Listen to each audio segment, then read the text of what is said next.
అటు ఏపీలో బెల్ట్ షాపులపై నెల్లూరులో ఎంఆర్పీఎస్ నేతలు మీడియాతో మాట్లాడుతున్నారు. లైవ్ చూద్దాం. తెరవడం కోసం 24 గంటలు ప్రజలకు అందుబాటులో పెడుతూ బెల్ట్ షాపులు ప్రభుత్వానికి ధనాన్ని కూడా గండికడుతూ ప్రభుత్వానికి రావాల్సినటువంటి రెవెన్యూ జనరేషన్ కూడా తగ్గుతూ ఏదైతే వైన్ షాపులకి పర్మిషన్లు తీసుకొని అలాగే ఎక్స్చేంజ్ సునకాలు కడుతున్నటువంటి వాటికి కూడా గండి కడుతూ విచ్చలవిడిగా 24 గంటలు బెల్ట్ షాపులు ప్రజలకి దగ్గరికి తీసుకొచ్చి గ్రామాల్లో రోడ్లలో బడుగు బలహీన వర్గాల పేద ప్రజలందరికీ కూడా మద్యానికి బానిసయ్యే పరిస్థితులు కనబడుతున్నాయి. ఈ రాష్ట్రంలో ప్రజల పక్షాన నిలబడతానని చెప్తున్నటువంటి మా డిప్యూటీ సీఎం పవన్ కళ్యాణ్ గారు, మీరు ఉప ముఖ్యమంత్రిగా ఈరోజు ఈ రాష్ట్రంలో ఉన్నారు. బెల్ట్ షాపులు 24 గంటలు తెరవబడి మా బిడ్డల యొక్క బతుకులు రోడ్డు పాలై మా బిడ్డల యొక్క స్త్రీల యొక్క రోదనలు మీకు వినిపించడం లేదా కనిపించడం లేదా అని కూడా అడుగుతున్నా. ఈ రాష్ట్ర ముఖ్యమంత్రికి కనీసం మీరైనా బెల్ట్ షాపులు జరుగుతున్నటువంటి కల్తీలు కానీ బెల్ట్ షాపుల వల్ల అనేక మంది ప్రజలు మద్యానికి బానిసయ్యి వాళ్ళ ధనాన్ని పోగొట్టుకొని పిల్లలు కుటుంబాలు రోడ్లు పడుతున్నారని కూడా మీరు ముఖ్యమంత్రి గారికి తెలియజేసి వీటిని అరకట్టడానికి మీరు ముందుకు రావాలని కూడా ఈ సందర్భంగా తెలియజేస్తున్నాం. అదేవిధంగా బెల్ట్ షాపుల ద్వారా నిరంతరం అందుబాటులో ఉన్నటువంటి బెల్ట్ షాపుల ద్వారా మద్యాన్ని బానిసైనటువంటి మా బిడ్డలు వాటిని సేవించడం ద్వారా వాళ్ళ కుటుంబాలు రోడ్డును పడడమే కాకుండా వారి యొక్క జీవన స్థితిగతులపై వాళ్ళ బిడ్డలపై భారం పడుతూ ఆర్థికంగా కృంగిపోయే వాళ్ళ కుటుంబాలు భార్యాభర్తల మధ్య గొడవలు జరుగుతూ పోలీస్ స్టేషన్లు అనేక కేసులు కూడా మద్యం వల్లే జరుగుతున్నాయని కూడా గవర్నమెంట్కి తెలియజేస్తున్నా.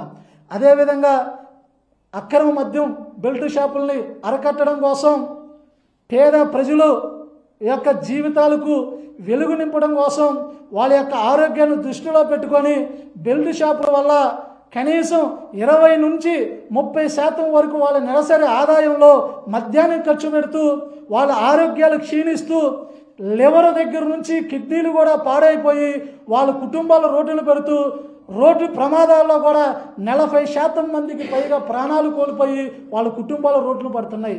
ఇటువంటి బెల్ట్ షాపుని అరికట్టాలి. గత ప్రభుత్వంలో వైన్ షాపుల్ని సమయపాలనతో నడిపి మద్యానికి బడుగు బలహీన వర్గాల్ని దూరం చేయడం కోసం అధిక రేటు పెంచినా సరే కొంతమేరకు బడుగు బలహీన వర్గాలు చెందినటువంటి పేద వర్గాలందరినీ కూడా మద్యానికి దూరం చేసినటువంటి కొన్ని సందర్భాలు చూసాం. నేడు వైన్ షాపుల్ని సమయపాలనకి మించి నడుపుతూ అలాగే వైన్ షాపులకి కాకుండా వైన్ షాపులో నడుపుతున్నటువంటి అధికారులు కానీ అలాగే వైన్ షాపులు ఉన్నటువంటి యజమానులు కూడా బెల్ట్ షాపులకు వస్తున్నటువంటి ధనాన్ని ఎక్కువగా సంపాదిస్తున్నారనే కోణంలో ఆలోచిస్తూ రాజకీయ కోణంలో ఆర్థిక లబ్ధి కోసం చేస్తున్నటువంటి ఈ బెల్ట్ షాపులని ఎవరైతే వెనకుండి నడిపిస్తున్నారో వాళ్ళందరి మీద కఠినమైన చర్యలు తీసుకోవాలి.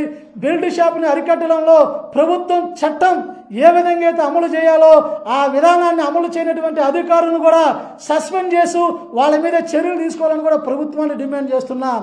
ఒక ఉదయం 10కి వెళ్ళి సాయంత్రం కల్లా తిరిగి ఇంటికి వస్తే శరీరం అలసటపోయి ఒక పెగ్గు తాగితే సంతోషంగా రిలాక్స్ అవుతారన్నటువంటి మాటలని పక్కన పెట్టి రోజు ఇదే కోణంలో కనుక తాగితే వాళ్ళు డబ్బులు ఆర్థికంగా నష్టంతో పాటు ఆరోగ్యం క్షీణించిపోయి వాళ్ళ కుటుంబాలు కూడా రోడ్డున పడే పరిస్థితులు ఈ రాష్ట్రంలో కనపడతాయి.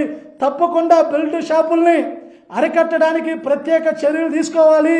ఈ రాష్ట్రానికి మద్యం ద్వారా వచ్చే ధనము ముఖ్యమో రాష్ట్ర ప్రజల ఆరోగ్యం ముఖ్యమో తేల్చుకోవాలని కూడా తెలియజేస్తున్నా.